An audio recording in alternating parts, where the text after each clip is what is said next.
Retreat to the city limits. January 22 to 24, 1943. January 22.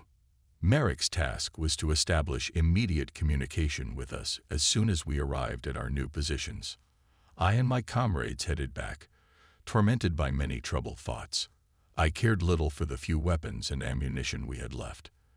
The only thing on my mind was, how would we physically be able to carry it all? Our stomachs were empty, and the biting cold was constantly chilling us to the bone, at even the slightest breeze. It was already dark when Lieutenant Oxt and Feldfebel Kupal, the platoon commanders, came to see me. I told them about the situation. Gentlemen, the situation is lousy. The resistance of our comrades on the southern and western fronts of the cauldron has been broken. Units are being pulled back into the city in hasty groups. Now there are northern and southern cauldrons in the city. Tonight our division is going to retreat behind Gorodish, to the western edge of the city. We are to operate in the rear guard, and then early in the morning in 2 stages to withdraw to our assigned positions. Hoffmann Kraus showed me these positions on the map. Look here, on my map. They are here, where the Mokreja-Meksheka River flows into the Orlovka River.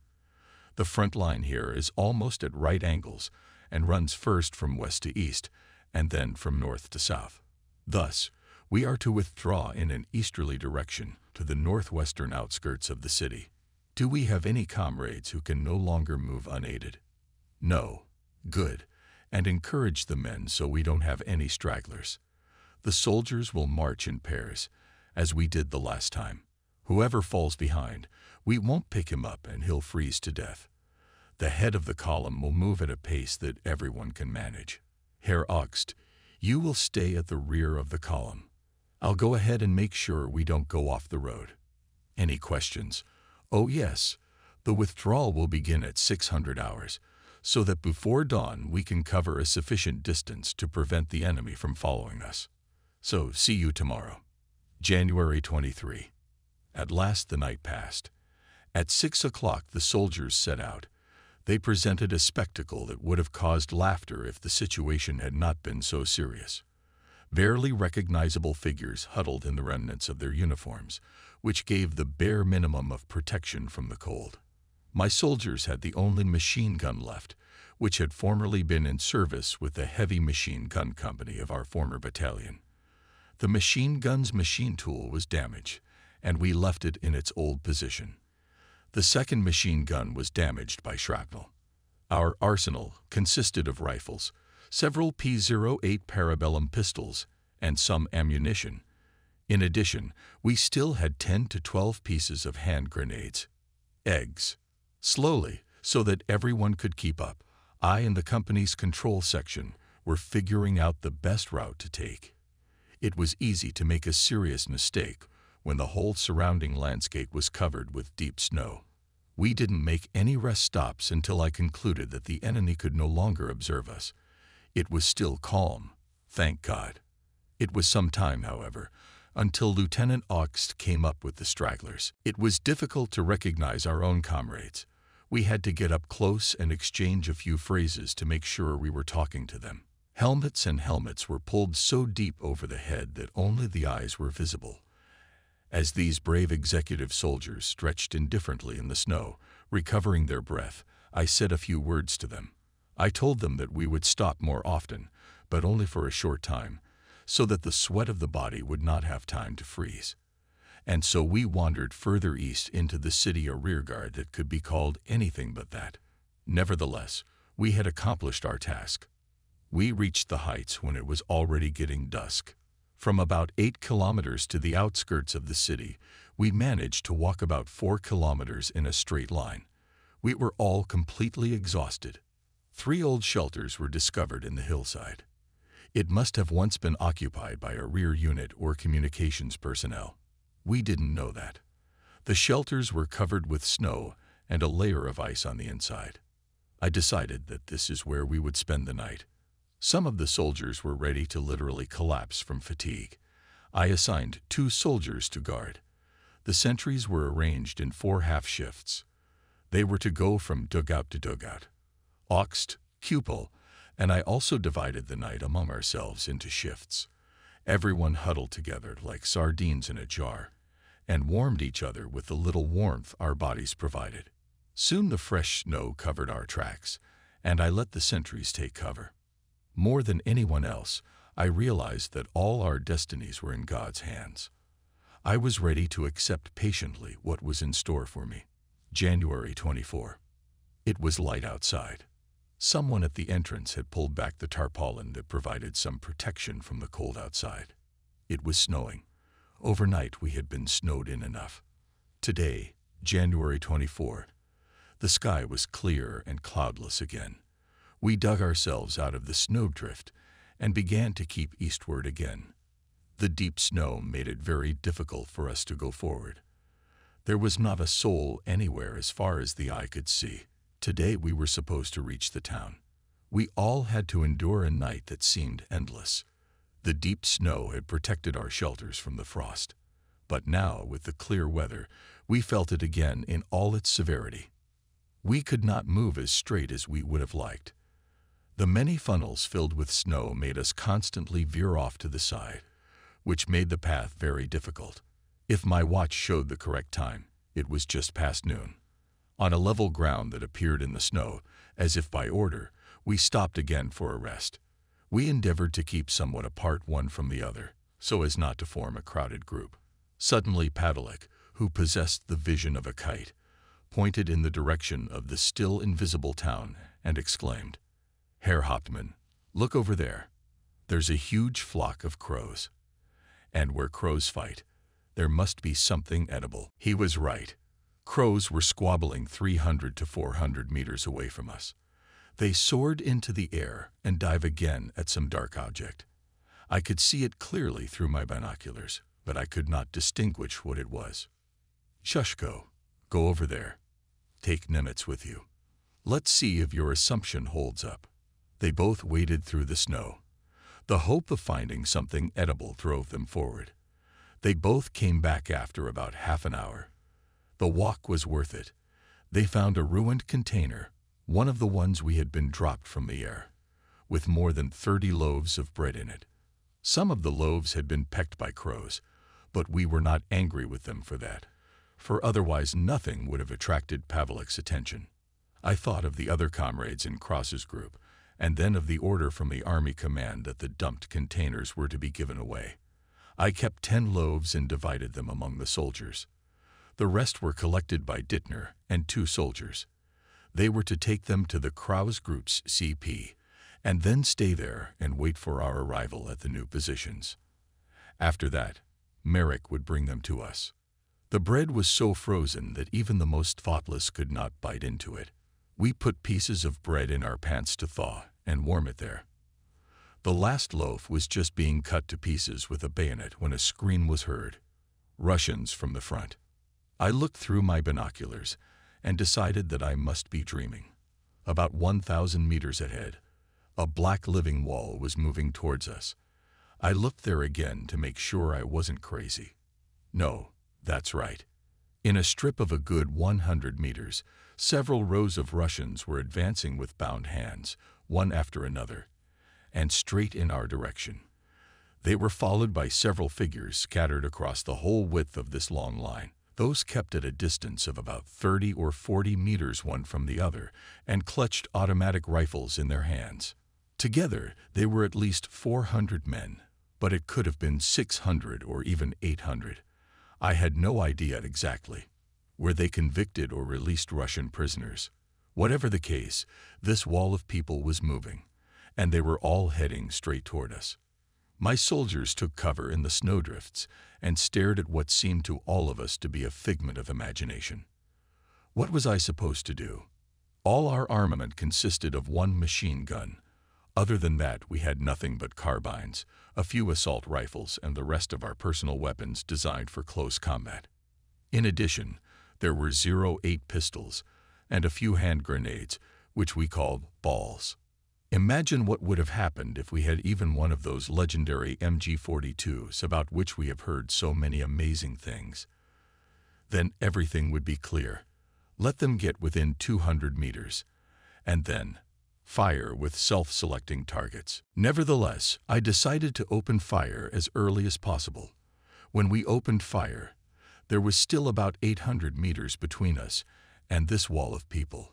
I had no more than 150 men with me, and we all fired indiscriminately. Most of my subordinates could not twitch the bolts of their rifles, which were frozen. The machine gun kept giving delays, one after another. He was as stubborn as a donkey. Wanting to set an example for my subordinates, I grabbed a carbine too, and I couldn't pull the bolt either. Everything seemed to be working against us. Here we are at last. The machine gun spit out a sheaf of fire. Brr, brr, brr, brr, brr, brr, brr. Only 15 to 20 shots, then refused to fire again. Nevertheless, it worked, because the living wall was no longer standing, but lay fallow. We were still separated by about 600 meters. A few shots from our side showed that this state of affairs would remain unchanged for several hours more. I sent Nemitz to the rear, ordering him to run like a greyhound. He was to sniff out where the nearest headquarters was and tell everything there. And he was lucky. After quite a long time, a shell of a Nebelwerfer, 6-barrel rocket mortar, fell near the Russians. The shot was unaimed and did not harm the enemy. But as it was still light, the Russians did not move. My comrades were completely exhausted. From time to time, I approached one or the other group of soldiers and urged them to watch for signs of frostbite in each other. I was able to move about unhindered, because for some reason not a single shot had yet been fired by the Russians. Some of our comrades lay down beside us on the ground and got ready to sleep. They had had too many trials. I, too, struggled to fight the irresistible urge to sleep. You boys hold out a little longer, until dark.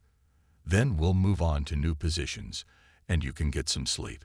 I shook one of the ones that had fallen to the ground. He fell and never moved again. My comrades looked at me in silence. Some no longer understood what I was saying. Some had white spots clearly visible on their faces. When they noticed it, they took a handful of snow and rubbed it on the spot. Finally, it got dark. I gave the order to move on. Someone's figure was being pushed aside. The soldier could only mumble, "Leave me alone. Let me sleep. For God's sake, you'll freeze, and I can't carry you. Pull yourself together. I'm tired. Let me sleep." We moved forward. 2 sons of our country were left lying on the sidelines. They did their duty to the end. And in the end, the cold took their lives. When I thought about those deaths, I realized that freezing to death was a merciful death. You get so tired that all you want is to sleep, to plunge into an eternal dream where everything is equally good for everyone. We walked through the snow for the last 100 meters until we reached the Orlovka River. Then we walked along its bank. To everyone's relief, there was a well-traveled path. This allowed us to conclude that it had already been used today by our comrades from other retreating units, but there was not a soul here now. We were all terribly exhausted, but we still had to continue toward town until we reached our destination at Wet Sword. This was our destination. It was another good 2 hours before we saw it, though the thought that we would soon be able to make ourselves comfortable by the stove spurred each of us on. And there we were at last. We came across a sentry who showed me the way to his company's CP, where his commander was. I instructed Lieutenant Augst and Fieldfebel Kupel to warm the men in the nearest shelter before doing anything else. It could almost be considered a miracle. We wandered for a whole day, a night, then another day, before by late evening we had covered a distance which under ordinary circumstances could have been covered by a day's march. And all this without being able to warm ourselves, practically without food. And in such conditions we lost only 2 of our comrades who died of cold. Together with the company control section, I went to the CP as the sentry had indicated to me. The CP was located halfway up the hill on the eastern side of the gully. Although the dugout where it was located was poorly heated, we felt as if we had suddenly arrived from the Arctic to a place with a tropical climate. Last days, January 24, February 1, 1943, January 24. The company commander, Oberleutnant Jensen, had a crowd huddled together at his disposal, as did I. He and his unit belonged to the 60th Motorized Division. They were waiting for us so that this unit could go to another position in the city. Jensen told me that there had been no contact with the enemy in this sector of the city. However, it was expected to happen the next day, January 25. The Oberleutnant further informed me that these positions had in the past served as summer quarters for rear units and that they would not withstand heavy artillery fire.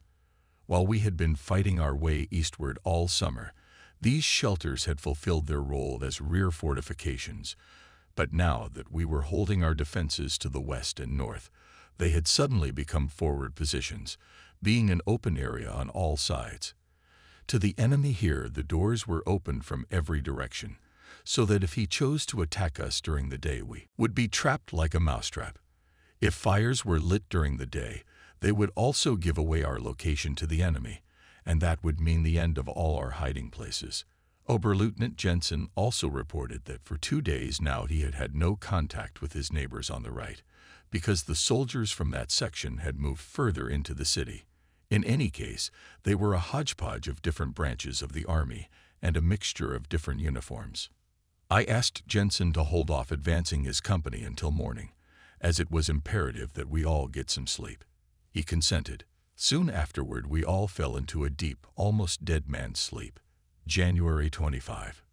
060 am. Oberleutnant Jensen and his company left their positions. It was calm outside. Together with Pavelik, Oxt, and Kupol, we carefully surveyed our section. On the right flank, we found a small hole where a large shelter had been built. It was not convenient for a defensive battle, as there was no view of the battlefield. Those of our comrades who could not take part in the battle were placed there. They were looked after by the orderly, non-commissioned officer Paul and 2 of his subordinates. All the other positions were right at the front, some a little higher up the hillside, above the valley floor, and others lower down, near the creek. Oxt and Kupol received their assigned defense sectors. Oxt positioned himself to my right, and Kupol to my left. I decided that my CP would be located just at the point where the front edge turns south at almost a right angle. However, I would be able to see the entire site from here, which was very important to me. Most of the soldiers in my current company had no combat experience and had only joined us a few days earlier. All of us were in poor physical shape. The few I could fully rely on were 12 or 15 soldiers from our old squad, natives of Silesia, and a few Sudeten Germans. I kept them close to me, in 2 shelters that lay to the right and left of my CP. If during the next few hours the Russians appeared, we could not allow ourselves to be seen in daylight, but would only watch them from cover. As darkness fell, however, sentries were stationed all over the area to prevent the enemy from seeping unnoticed into the depths of our positions and to sound the alarm immediately. It was only after this that I put my fire brigade into action. These men were on constant alert, but they were all relieved from guard duty. The soldiers stationed to my right had our only machine gun. The day was frosty and clear. I ordered my subordinates to equip a collapsed position 80 centimeters thick and 1 meter high between the wooden wall and the place where they were resting, and to extend the wall from the inside to the exit. The boards for this we took from the back walls of the dugouts. We endeavored to dig deeper into the slope behind this position. We used the earth obtained during excavation. Fortunately, the soil here was sandy, to fill the wall behind the boards with it. The first layer of earth was frozen, but then digging became easier. Thus, we created a traverse in the trench, which was to protect us from direct machine gun and rifle fire. Small loopholes allowed the soldiers to fire standing up. We had to conserve our ammunition, so I ordered that we fire only as a last resort. Merrick re-established contact with Hauptmann Krause's headquarters. Nemitz and 2 other soldiers whom I had sent there with the contents of the dumped container returned with him. A line of communication was extended to my post with the commander of our defense section. The area in front of us was under constant surveillance. Two rivulets that drained right in front of my CP, and which, like everything around them, had frozen over, lay only 5 meters below us. We could fire effectively from our positions at a distance of 200 meters in a direction westward toward the hill behind the gully. To the southwest, along the lowland near Gorodish, I could see for about 150 meters. Beyond that, the view was blocked by a steep slope. To the south, towards Mokroy Meksheka, my view was limited to 200 meters. The day passed, and the enemy gave no sign of life. January 26. Early in the morning, while it was still dark, my spies, Hauptfeldfebelbig, sent us food. We received 100 grams of bread each, but only for those who were officially part of the first company, which numbered 24 men. Each of them received 2 cans of Coca-Cola. There was a small piece of round-shaped chocolate weighing 25 grams for 6 men. The 5 grams of fat, 2 to each man, went into the common pot of the field kitchen, and at last some specks of fat appeared on the surface of the liquid soup. But it was still the same watery soup with ground-up pieces of boiled horse meat. Who was to take care of the supply of the remaining members of my company, those who had joined it during the last few days? I did not know. The only thing I could do for them was to call Hauptmann Kraus and ask him to take care of them.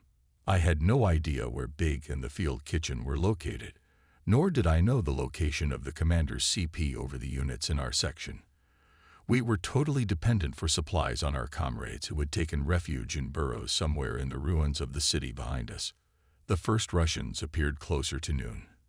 Dressed in white camouflage, they stood openly at attention and looked around carefully. Then they descended behind the opposite slope. The group consisted of 12 soldiers. We all remained calm. Pavlik, Nemitz, and I stood behind the traverse of the trench and watched as they approached us. We were still about 150 meters away from the enemy. Shushko, you take the ones on the front. Nemitz, you take the ones on the right, and I'll take the ones on the left. Aim carefully at the center of the piece. The score must be opened from the first shot. Then aim at those directly behind the previous target. Then cease firing and await further instructions.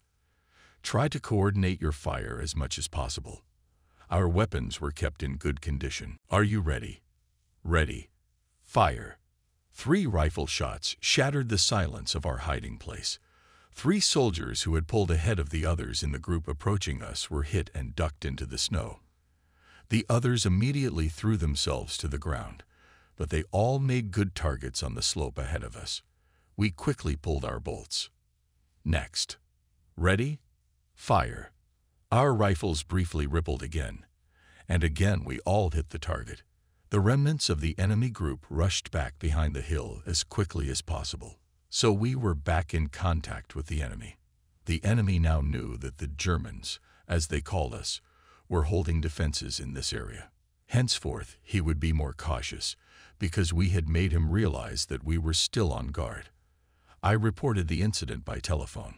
The important thing was that we only fired a few single shots, thus not revealing our positions to the enemy. I was sure that the enemy would not keep us waiting long for an answer. A few seconds later, we heard the first explosions of mines and shells. They mostly fell either a few hundred meters behind us, as was the case with artillery shells, or a little closer in the case of mortar shells. The Ivans had not yet picked up our positions. That would be bad for us. I looked carefully through my binoculars at the terrain that lay before me. It was very tiring for my eyes to constantly search in the gleaming whiteness for the enemy. Several times I mistakenly thought I had managed to spot something. Soon I shifted my gaze to our position to see if anything had changed. And then I noticed some movement.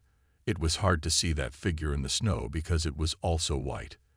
This something was moving forward in the snow among the dead soldiers in jerks of a few centimeters. I lowered my binoculars and tried to see it with my naked eye. And lo and behold, I found it again. Without taking my eyes off the target, I grabbed the carbine, took point-blank range, took aim, looked away and looked through the scope again. I had to calculate my aiming point before firing. After all, I could only see the face of the enemy soldier in the snow, which stood out as a darker blur. But now it was very easy to hit him. I prepared to fire again, standing behind the traverse, which had proved its usefulness when we had taken the first enemy out here. It seemed an eternity before I dared to risk a shot. Then I pulled the trigger slowly, and my bullet put an end to the movement of the dark spot ahead. There was no further sign of the enemy until nightfall. I sent sentries to the outer perimeter, who were to raise the alarm immediately if anything suspicious was discovered. Lieutenant Oxt reported that on his right there was a gaping hole in the front line, unoccupied by our troops. A fire was lit in the stove, and now there was at least some warmth in the bunker at night. The platoon commanders were instructed by me to conserve wood and burn it only when necessary. Big again sent soup and 100 grams of bread per person. This time they sent only 1 can of Coca-Cola. We were sent communications men because the line had been damaged by artillery fire. It was just before midnight. It was snowing outside. Suddenly, one of the sentries raised the alarm. The Russians are coming. This shout struck us like an electric shock. We grabbed our rifles and put on our helmets. Time ceased to exist for us. Right next to my position there was firing. Hand grenades were exploding. Here and there shrapnel and bullets ricocheted with a screech. The enemy had crossed the stream and was now storming the last slope.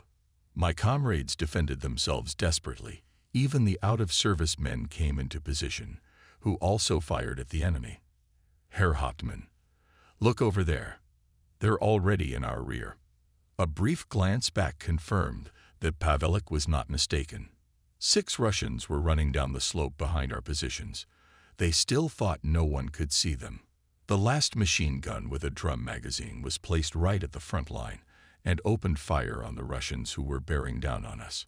In one rush, I was near the machine gunners, snatched the machine gun from them, and called out, "Zushko, over here." He understood me at once, and he hefted the machine gun on his shoulders, holding it firmly by the bipods, and soon the first aiming line sounded. Rat-ta-ta-ta. And again, rat-ta-ta-ta. The enemies were falling. I saw that one of them was still running, and the rest lay dead. Now we rotated 180 degrees around our axis and hit a line down the slope. Come on, come on. The Ivans were clearly not expecting this. Those who could still run disappeared as suddenly as they had appeared. When I was satisfied that the danger was over, I authorized all the sentries to return to their hiding places. We had 8 men wounded and 2 killed. The wounded were taken to the medical dugout to non-commissioned officer Paul. The 2 dead were put in a small empty dugout, which no one used. Pavelik, Nemitz, and 2 others tried to count how many attackers lay in front of us and in our rear. They were also given the task of bringing here all the arms and ammunition of the enemy soldiers who had been killed. When they returned, Pavelik reported, 8 Russians are lying near the creek. We took their 4 automatic rifles with ammunition, 4 rifles, and 6 hand grenades. As for food, they have with them only a few breadcrumbs in their duffel bags and some makorka. Soon Nimitz returned as well. 5 dead on the slope above us, about 20 to 30 meters away. We brought 3 automatic rifles, 2 rifles, ammunition, and 4 hand grenades, a couple of breadcrumbs, and some tobacco. The guns, ammunition, breadcrumbs, and tobacco were divided among the platoons. I made sure everyone got their share. It was more of a symbolic gesture, but I didn't want anyone to be left out. As ordered, my men left the dead Russians in the same position in which they found them. In daylight, the Russians should not be able to extract any information regarding our location. Pavelik told us that one of the enemy soldiers, lying in front of the front line by the stream, was badly wounded. He begged us in Russian for help. "Comrade, you have a mother too. Help me." Pavelik gritted his teeth. It's a dirty war. What could I do to help him? We ourselves are finished, and I don't know what to do even with our own wounded. I understood my Zhushko very well. These men had been sent with the task of finishing us off in battle. Whether they wanted to or not, they had no choice here, nor did we, nor did any other soldier on this earth. A soldier-to-soldier encounter in close combat in urban neighborhoods usually ends in death.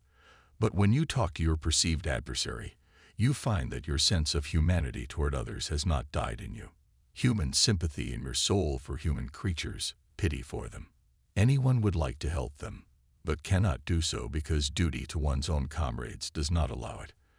I tried to imagine myself in the place of my opponents.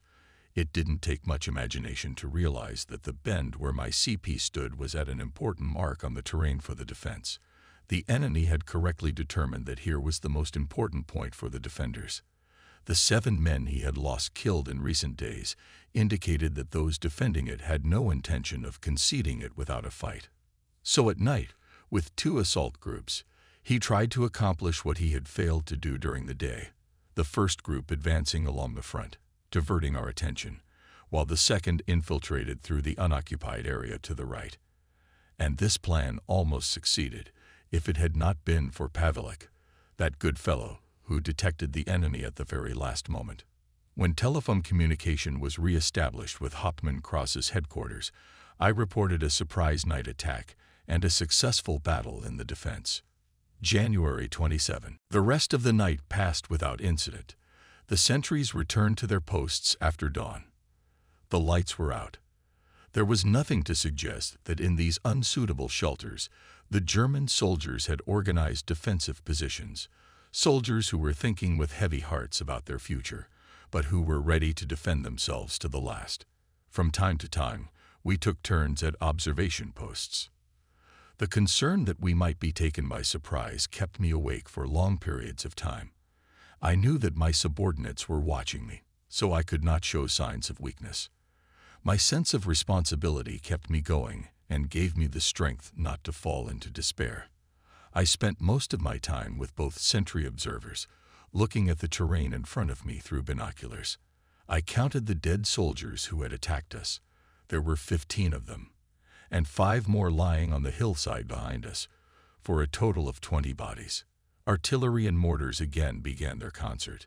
Soon communication by field telephone was again broken. As yesterday, we were now completely on our own. Shortly before noon, we were being targeted by anti-tank guns from Gorodish. The shots were directed along the defensive line in the lowlands. We did not respond so as not to reveal ourselves. Suddenly, the bullets intended for our CP began to hit and get stuck in the traverse of the trench. From the side of the Gorodishcha, Gulka soldiers appeared. They tried to shell us, but my soldiers knew yesterday's order, to shoot only as a last resort. 3 shots from my rifle found their targets and forced the others to turn back. The Russians could only guess where the shots came from. We were in a state of full readiness, constantly scouring the terrain with our eyes. During the day, the enemy's artillery fire was intense, but not targeted, so the enemy still didn't know exactly where we were hiding. I did not believe that our hiding place could withstand a direct hit. The best protection from shells was provided by the part of the shelter with a traverse along the front, which we had specially dug out for this purpose. As darkness fell, the sentries went to their positions. From my position, it was almost impossible to observe at longer distances because of the snow. We made fire again in our improvised stoves. When the temperature outside stays at about 30 degrees below zero, the shelters cool down quickly during the day. Since we could not come out of them, we soon became very cold ourselves. Nevertheless, these shelters were vital to us, for without them, we would have been left completely defenseless and entirely at the mercy of the weather. Without our dugouts, we could no longer offer even the slightest resistance to the enemy. Today we had a day of mourning.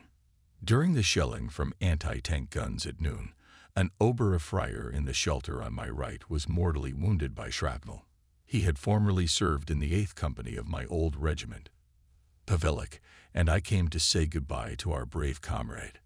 The frost had made the body of the dead man stiff as a stone. We left him lying by the traverse in the trench. January 28. I told the soldiers that I would return to them early the next day and stay all day. Then we walked through the remaining shelters, or rather dugouts. We hardly spoke at all. Each realized how serious our situation was. If only I could beg at least enough food for my exhausted comrades. They did their duty without complaint. When we returned to my CP, it turned out that our so-called rations had recently arrived there as well. This time we got a loaf and a half of bread for 23 men, half a carton of Coca-Cola, and warm broth with a few pieces of horse meat floating in it. When food would arrive for more than 100 other soldiers under my command was still unclear. Apparently, the rear services had so far failed to organize the supply of all units. The quantity and quality of food for everyone was the same. In any case, we divided our meager rations neatly. The soldiers of the platoons that had delivered the food to us left for their homes. I was about to swallow the first spoonful of broth when an Oberfreier appeared in my dugout. I recognized him at once as an old soldier of our former regiment. He looked much worse than most of my soldiers. Herr Hauptmann, I am Oberleutnant Hubner, former orderly of Oberleutnant Bogue. Do you remember me? Yeah, I remember you. What are you doing here? Herr Hauptmann, I haven't eaten anything for 5 days. How could this happen? I was wounded and went to a hospital in town, but it was hopelessly overcrowded there. I was told to look for my unit and go back there as they had nothing to feed me. I did so and asked everywhere how to get here, but nowhere could they give me anything to eat. Everywhere it was the same story. Sorry, we don't have anything to eat ourselves. And finally today I found my unit here. But we didn't have anything to eat either, Pavlik answered for me. You can't leave me to go hungry. These were the sobs of a man close to madness. I cannot forget that haggard look, that tear-stained face, that despair. I could not swallow my soup in the presence of my comrade. Here, take my soup. We really don't have anything else. You'll stay with us and go to Dittner's platoon. Hubner began to swallow the soup greedily. Oh my God. Buddy, don't be in such a hurry. There's nothing more till tomorrow night. Try to prolong the pleasure. Pavlik warned our comrade to eat slowly and carefully. On the night of January 28, the enemy left us alone. The headquarters of our section no longer tried to restore the communication line. It was so often taken out of action by enemy shells that it was pointless to try to restore it each time. In this connection, Merrick came to me for his daily report. His task now was to maintain communication between Hauptmann Krause's headquarters and myself. The communication from us to Hauptmann Krause's headquarters, as before, was to be provided by Nemetz. Before the outside sentries were called off, I went to the dugout to the right of our CP. Dittner's group was there, consisting of 5 old-timers from our company and 3 other soldiers from the former 8th Machine Gun Company, with the last MG-34 machine gun that could only be used as a handgun. All other weapons we had repaired to the best of our ability over the last few days. The weapons captured from the dead Russians were also prepared for combat. In this dugout, the ceiling was much lower than at my CP. The soldiers could not straighten up in it. The traverse along the front was not as high as it was near the CP, so my comrades dug a trench 30 to 50 centimeters deep right behind it to give themselves better protection from enemy fire. The machine gun was placed so that it could be fired at any moment. As yesterday, the main thing in my activity was surveillance. No one relieved the group of the duty of observation. From time to time, I was replaced by Dittner. Our newly arrived Hubner was settled in. He was once again among his fellow Silesians, which made him feel almost at home. We did not have enough winter shoes in the company. It was therefore necessary that at least the sentries who were on night duty should be equipped with such shoes. That is why I wore lace-up boots for several days, even though they were 2 sizes too big for me. Once, when I complained about the condition of my shoes, someone in the platoon said to me, "Herr Hauptmann, I have some felt lining left over from an optical box. The box was burned a long time ago, but the felt can be used to make 2 inner insoles." I was now standing with both feet on the felt pad. It was more than comfortable.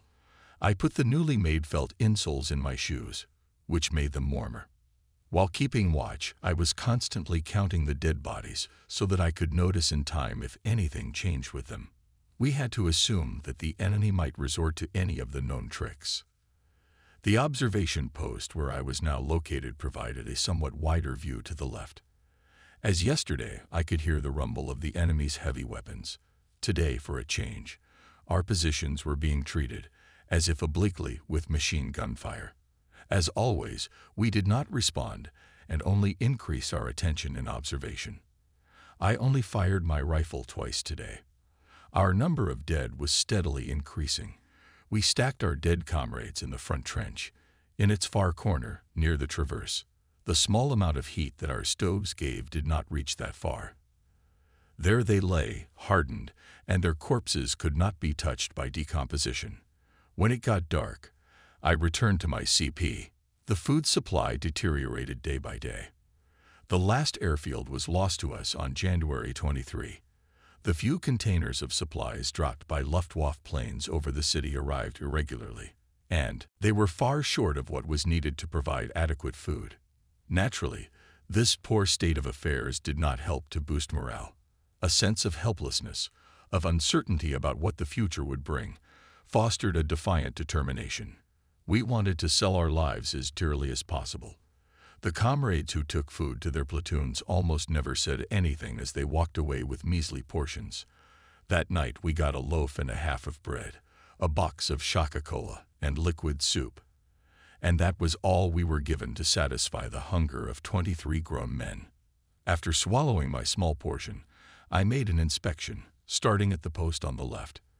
Their field fibble Kupal reported to me that everything was in order. After that, I went to the right flank to Lieutenant Oxt. He reported to me that some of the soldiers had lice. I was not surprised because we had not been out of our uniforms for a long time. Even cattle are kept in better conditions at home. On the way back, I visited the wounded and seriously ill in the medical dugout. Non-commissioned officer Paul and his 2 assistants did what they could, but it was still too little. What I saw was a place of severe suffering. There lay 30 of our comrades, some of whom were badly wounded, others gravely ill. The air in the room was filled with the odor of pus, excrement, and urine. I tried to find some words to encourage the people here. It was very difficult. Once outside, I took a deep breath of the fresh, almost icy air. If only there was something I could do to help. We were much better. We could still move and fight. Though we were on the verge of exhaustion from malnutrition, these poor men were no better fed than we were. In addition, they had to deal with physical pain, as well as all of our shared mental problems that kept piling up and piling up. We, the fighting men doing our duty, didn't have much time to think. If someone was out of action, they immediately had a lot of time to reflect. All night long there was some lively activity on the enemy side. We could hear it all as if we were in the midst of our enemies. In the dry, frosty air, the noise traveled especially far. Now the Ivans did not even bother to keep their voices down. One could hear even scraps of conversation. We were constantly on the alert and preparing for the end. January 29. On the morning of January 29, our entire section of the front lay before me again. Nothing had happened during the night. Nevertheless, I felt that the end was near. Probably my comrades had the same feeling, but we did not talk about it out loud. We had a task before us, and we had to accomplish it. Merrick informed me that during the last night, the enemy had attacked north and south of us with heavy weapons and tanks. Our losses there were very high, but at the cost of superhuman efforts, our last remaining comrades managed to repel the blows. No one talked about surrender. That question did not concern us. Up there, they can decide whether to do this or that, because they bear the full weight of responsibility for what is happening. My eyes were tired from long observation through binoculars. As if wanting to teach myself a lesson, I counted again. I don't remember which time.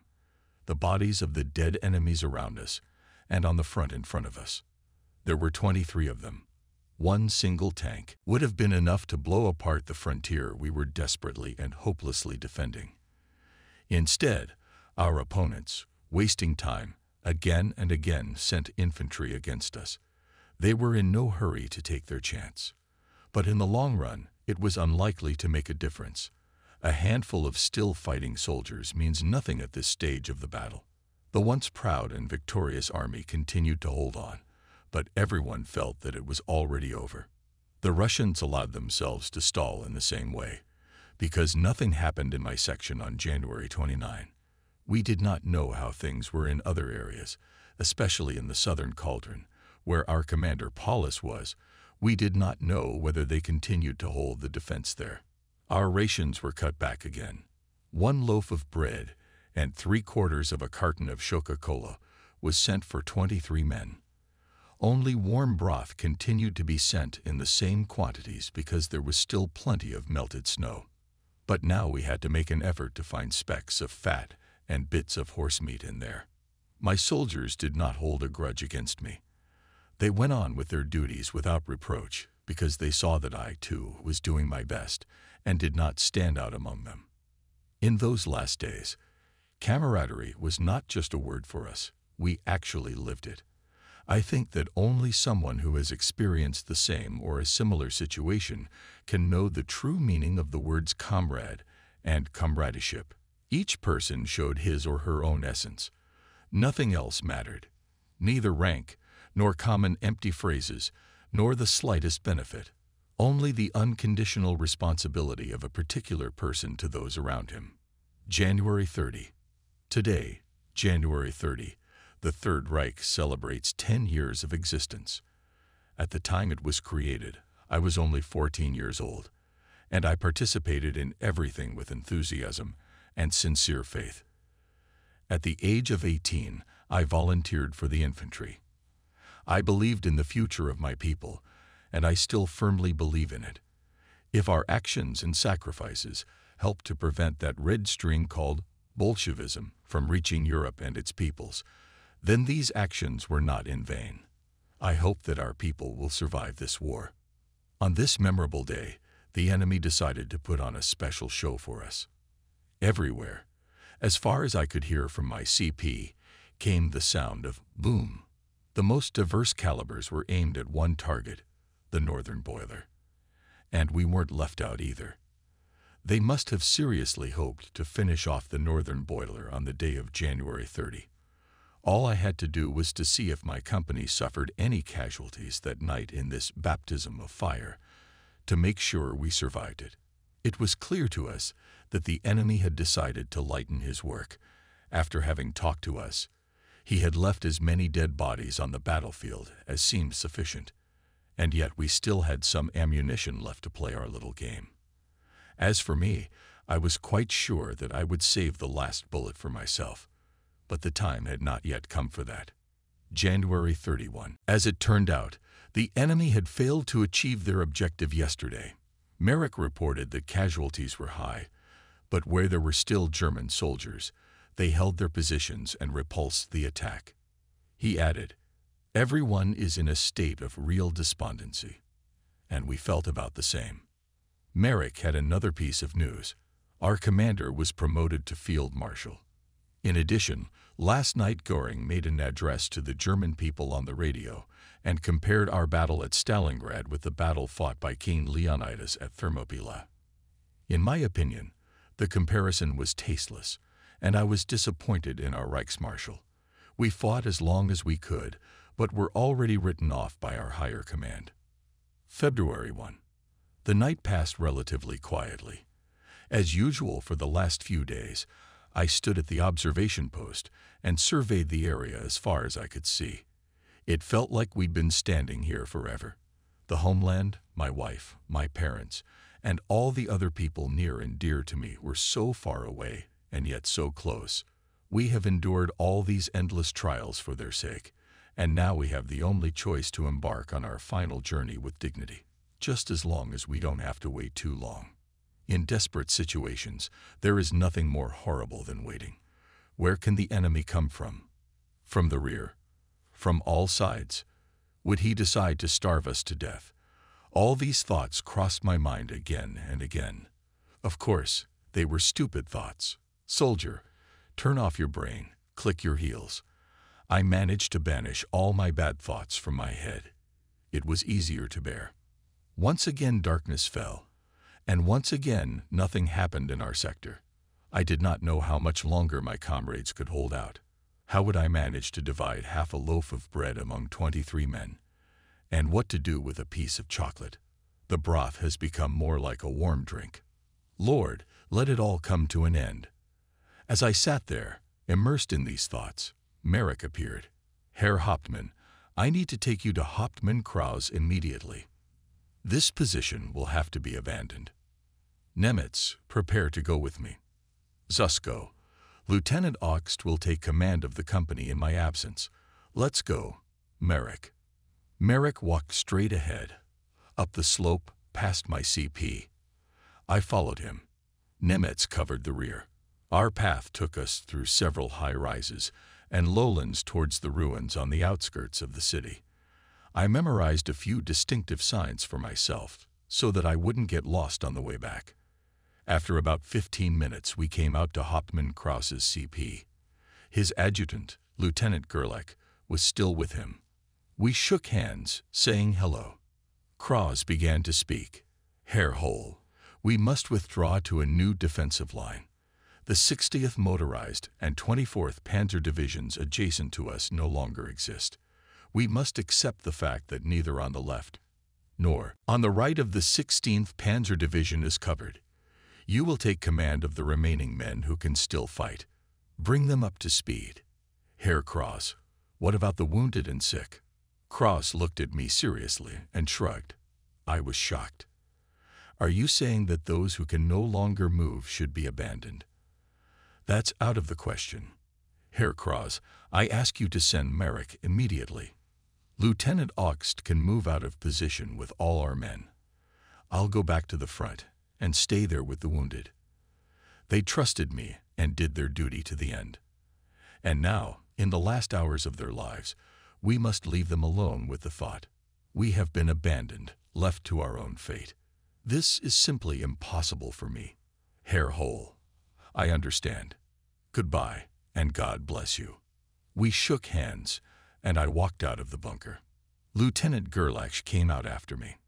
Bert, can I talk to you for just 1 second? Yes, of course, Walter. Do you think maybe we should try to break through to the southwest? No way, Walter. You heard our conversation with Kraus. I'd be a pig if I abandoned my wounded soldiers. Goodbye, Walter. I had to hurry because it was going to be dawn soon, and I wanted to be in the front line by then. Nemitz followed me. Stay here, Nemitz, and wait for Lieutenant Augst. You'll save yourself a lot of walking. Herr Hauptmann, I'll go with you. As you wish. Halfway back, we met Lieutenant Augst with soldiers from the company. I quickly told him the nature of the case. Then, accompanied by Merrick, he went on his way. The soldiers went one by one in silence. In the rear were the soldiers of the company command and my remaining veterans, the ones I trusted most. Pavelk noticed that I continued walking in the direction of the old positions. Herr Hauptmann, where are you going? To the front to stay with the wounded. Can I come with you? Me too. Me too. Whoever wants to can come with me. When we came to a shelter full of wounded, I found that 12 of the men there, including 3 medics, were still able to fend for themselves. A red flag was placed at the entrance to the dugout to let the enemy know that there were wounded and sick inside. My old positions were only 100 meters ahead. I set up a sentry to warn us when the Russians showed up. In the infirmary dugout, things looked even sadder than on my last visit here. The number of wounded and sick had not changed. There were 39 of them. None of them had any hope left, and they had all said goodbye to life. But no one complained, and there were only groans of pain when someone had to turn around on the hard boardwalks. When I appeared, the eyes of the soldiers stared at me questioningly. Comrades, the company has been evacuated from its positions and withdrawn to the outskirts of the city. We came back to you because we don't want to leave you in trouble. As long as we can still fight, nothing will happen to you. We can only hope for the best. You know, back home, they look at Stalingrad with concern and sorrow. The hearts of our relatives are with us now. I thank you on behalf of our people. We have done our duty. Everyone was silent. Only a few people were silently crying. I sat down in the corner and waited to see what would happen next. Pavelik gave me 2 duffel bags with my belongings. Then he took a piece of meat out of his pocket. "What's that?" "Boiled cat leg. I caught a cat in our dugout. I don't know where it came from. It was skinny as hell, but it was better than nothing." There wasn't much meat at all. I tore some off, then passed it on so that my companions could have some too. In my camouflage uniform, I was indistinguishable from my comrades. I still had 2 egg grenades and a P08 Parabellum pistol. To it, I had 2. At that time, the Oberzollmeister and Hauptmann Michaelis came into the dugout. In our former division, Michaelis commanded an artillery battery. So we waited until the last day in Stalingrad.